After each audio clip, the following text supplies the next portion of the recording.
What's up, everyone? Welcome to this day in Philly sports history for January 5th, 2023. Got somewhat encouraging news on the Eagles' injury front. C.J. Gardner-Johnson, as well as Robert Quinn, their practice window opened off of the injured list. I don't necessarily think either one probably will play this week, especially Johnson, who apparently hasn't been able to do much with being, I guess, the lacerated kidney. So hopefully that gives him now the time to build up some of that cardio, and he should be ready for the playoffs. Same with Robert Quinn. I know he hasn't done much since they traded for him, but I mean, especially with Josh Sweat I haven't heard anything really updated. He says he's going to play again. I don't know what that means, but anytime you can have extra depth on the defensive line, that's a good thing. The big story was that it was a walkthrough day, and Jalen Hurts, while he was a full participant, was listed as a limited participant. So whatever that means. And I don't know if this is part of the game that Sirianni's playing, and he's trying to see if Dabble's going to tip his hand a little bit to see if he's going to play guys and what. I don't know, but I think if you ask me, I think Hurts is going to play. Even if it's for a half, I think they're going to kind of feel it out and see what's going on and see what happens in that game. But even if he's available, I don't know. I don't even know if they would do that, make him available, start Minshew, but have Hurts serve as the backup. I don't know what that does to the psyche of the rest of the team. And if he is available for the backup, why don't you just play him? I don't know. And that is purely just me speculating. That has zero to do with anything I've heard. It's just one of those things, it's that in between. And I really wish this game was at 1. The NFL is just, and I don't think it matters for the team, but it's really screwing me and my day up.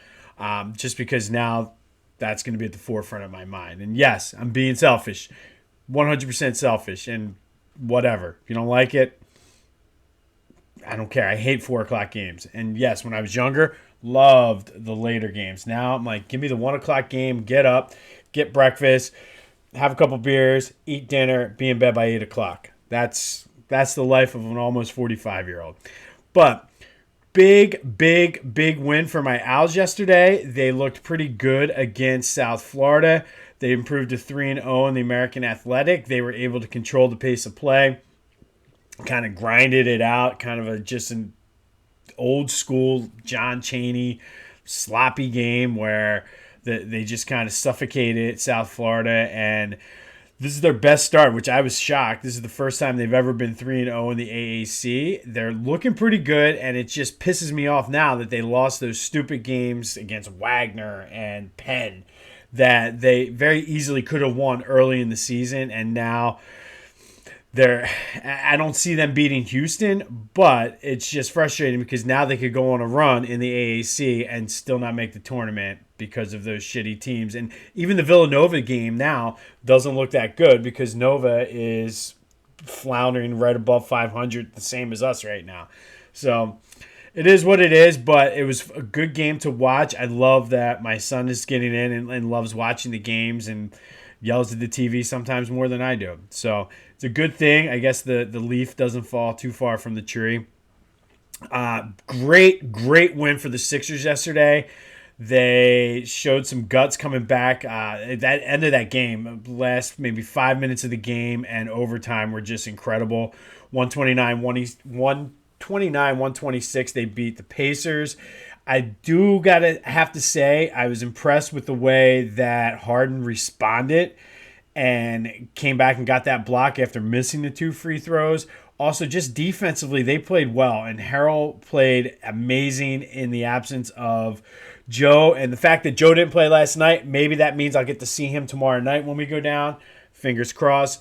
But I do got to say, before we get into this day in Philly sports history, I have to give Doc his props. I've been very tough on him this year, but I have to say, now we still got to do it the rest of the season and into the playoffs, but I had him on the hot seat.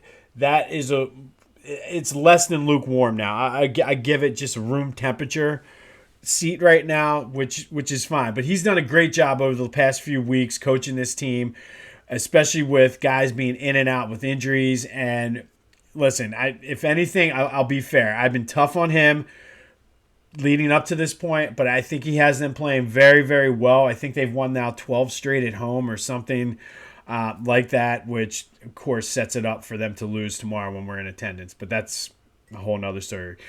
But I have to give him his props. So, Doc, your seat is room temperature right now, and let's keep it going. And, again, you got to show me in the playoffs because that's historically – like you've done well at this point of the season, getting them to go to a run, moving up the standings, getting that good seed in the playoffs. I need to see it in the playoffs. But I'll like I said, I'll be fair and give props where props are due. All right, so this day in Philly sports history, we're going to go to 1990. Not going to necessarily spend a lot of time on this because I'm going to go way more in depth to this era tonight when I record Back to the Future, so be on the lookout for that. But January 5th, 1990 was the Eagles versus Washington in the NFC Wild Card game, and 1990 was a fun year. Rich Kotite was his first year as an offensive coordinator, really the first year that Randall had some sort of good offensive structure, I would say. This is when the defense became the gangrene defense. And with Kotite at offensive coordinator, they actually ran the ball more. And I didn't realize this. In 1990, they ran for 2,556 yards. And it was the most that any team had run for in the 90s.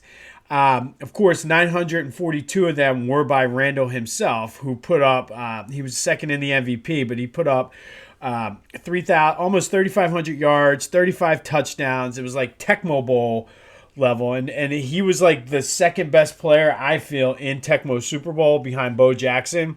But you never knew it was him because he was QB Eagles because he wasn't part of that contract or whatever. But anyway, that year they overcame a 1-3 and a 2-4 start, ended up going 10-6, put it together. They were dominant. That was the body bag game. I'm pretty sure that was the House of Pain game. The Giants were 10-0. They beat them. Like they put it together that year finally after a slow start, getting used to Rich Kotite's offense. In that wild card game, though, they were up 6-0. I'll never forget sitting at my buddy Rob's house, and Rob is a regular listener. What's up, bud? And listen, I remember watching this game at your house, and Ben Smith recovered a fumble that Ernest Biner had and took it in for a touchdown. It was overturned by instant replay, and to this day, I just watched the replay. I still question. I mean, I know his forearm hit and he fumbled, but I question if that call would have stood, that game would have played out completely different. But they overturned it, and then after that, kind of like the air went out, and they never got going. Buddy benched Randall for a series and put in Jim McMahon, who did absolutely nothing. Then he put Cunningham back in. So they ended up losing that game 20-6 at the Vet. And ultimately, and this is where we're going to get into Back to the Future tonight when I record, this led to Buddy Ryan getting fired. So you want more on the Buddy Ryan era, be on the lookout later this afternoon or later this evening or later tonight. I am going to record and be on the lookout for that. But on this day in Philly sports history, the Eagles lost to Washington 20-6 in the wild card game, in a game where they just really couldn't get much going, and ultimately led to Buddy Ryan getting fired. It was a fun year, though. It was one of my favorite Eagles seasons ever. However, they just couldn't get it done, as was the case most of the time during that era. But big win for the Sixers. Go Owls 3-0. It's almost the weekend. Hopefully we get more good Eagles injury news going into the weekend. But go have yourselves a Thursday. Until next time, I'll see you when I see you.